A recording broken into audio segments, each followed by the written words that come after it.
Assalamualaikum, apa kabar? Kita jumpa lagi di pembelajaran kita akuntansi keuangan, yaitu tentang jurnal khusus perusahaan dagang. Kemarin sudah pernah juga dibahas tentang jurnal umum, untuk berikutnya sekarang jurnal khusus.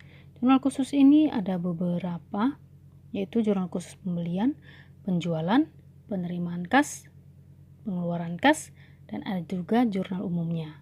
Nah, kita akan membahas satu persatu, yaitu yang pertama untuk jurnal pembelian.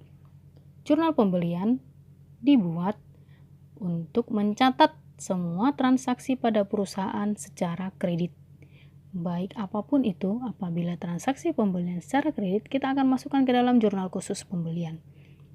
Boleh dilihat pada kolom yang sudah Ibu berikan. Contoh transaksinya misalnya ada pembelian barang dagangan secara kredit, baik dia pembelian perlengkapan, peralatan, aset lainnya, yang penting dia secara kredit, maka kita akan masukkan ke dalam jurnal khusus pembelian. Contoh soalnya Ibu langsung berikan dan penyelesaiannya. Tanggal 2 Mei 2020, dibeli barang dagang dari PT Agung dengan harga 750.000, syarat pembayaran 2/10 N/30.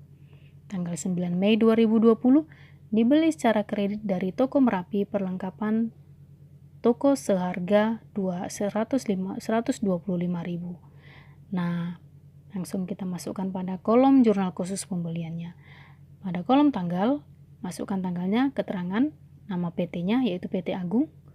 Yang kedua, pada kolom pembelian, karena kita beli barang dagangan secara kredit, maka kita akan masukkan pada kolom pembelian sebesar 750.000. Karena pembeliannya dengan utang, maka kita masukkan kolom utang dagang 750.000. Yang kedua, tanggal 9 Mei dibeli secara kredit dari toko Merapi, yaitu perlengkapan. Karena perlengkapan yang dibelikan, kita masukkan ke nomor akun, tidak pada kolom pembelian, ke dalam kolom akun sebesar 125.000, kemudian kreditnya juga 125.000 pada utang dagang. Nah, ada dua transaksi jurnal pembelian. Yang berikutnya, untuk yang kedua, kita membahas tentang jurnal penjualan. Jurnal penjualan sama seperti jurnal pembelian tadi, Nak. Kalau jurnal pembelian adalah jurnal transaksi penjualan secara kredit. Apapun barang dagangan yang kita jual, apabila kita melakukannya secara kredit, maka kita akan masukkan ke dalam jurnal khusus penjualan. Antara lain misalnya itu penjualan secara kredit barang dagang, dan lainnya juga boleh. Nah, untuk dokumen transaksinya bisa dia berupa faktur ya, Nak. Contoh soal Ibu berikan. Contoh soalnya di sini supaya lebih gampang dan langsung bisa mengerjakannya. Tanggal 5 Mei 2020 dijual kepada toko Sumba barang dagangan dengan harga 650.000. Syarat pembayaran 2/10 N/30. Nomor faktur 021. Nah, ada kolomnya di situ sudah Ibu berikan, boleh dilihat. Nah, kita isi, kita masukkan pada kolom tanggal 5 Mei 2020 pada kolom faktur. Karena ada nomor fakturnya, masukkan nomor fakturnya 021. Pada kolom keterangan, nama tokonya Toko Sumba. Ada syaratnya juga 2/10 N/30. Pada kolom debit, karena kita jual secara kredit, maka masuk pada piutang 650.000 dan kredit penjualan 650.000. Kalau untuk penjualan masih gampang ya, Nak ya.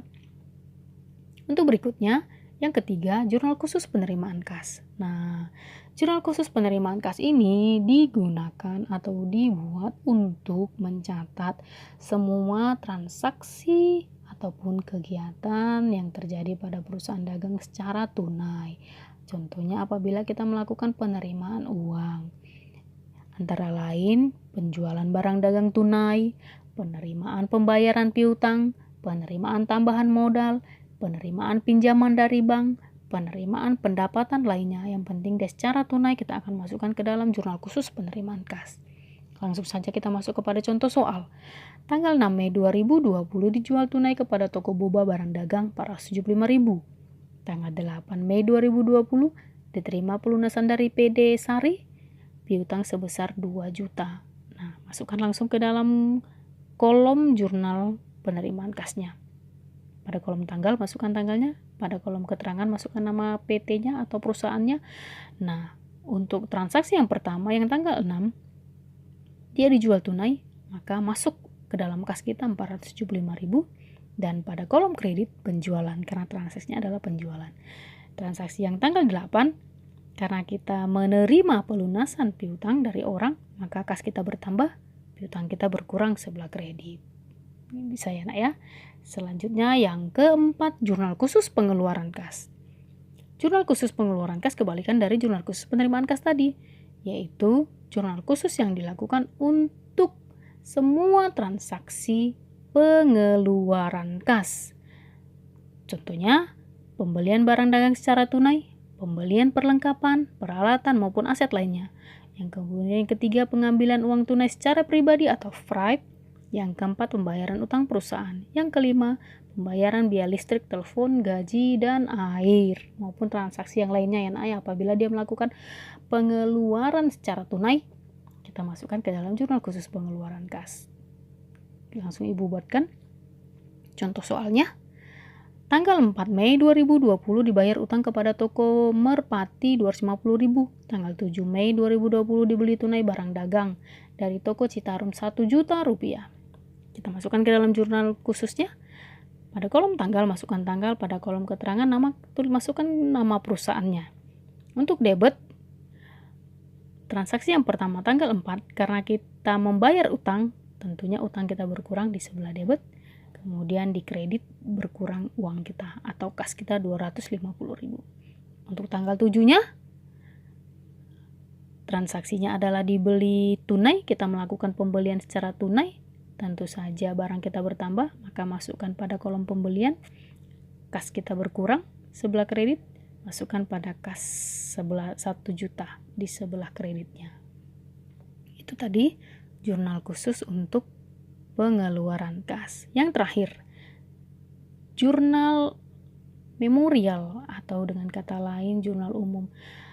Bagi perusahaan yang memakai jurnal khusus, terkadang mereka masih mempergunakan jurnal umum yang berfungsi untuk mencatat transaksi-transaksi yang tidak dapat dicatat dalam jurnal pembelian, jurnal pengeluaran kas, jurnal penjualan, maupun dalam jurnal penerimaan kas.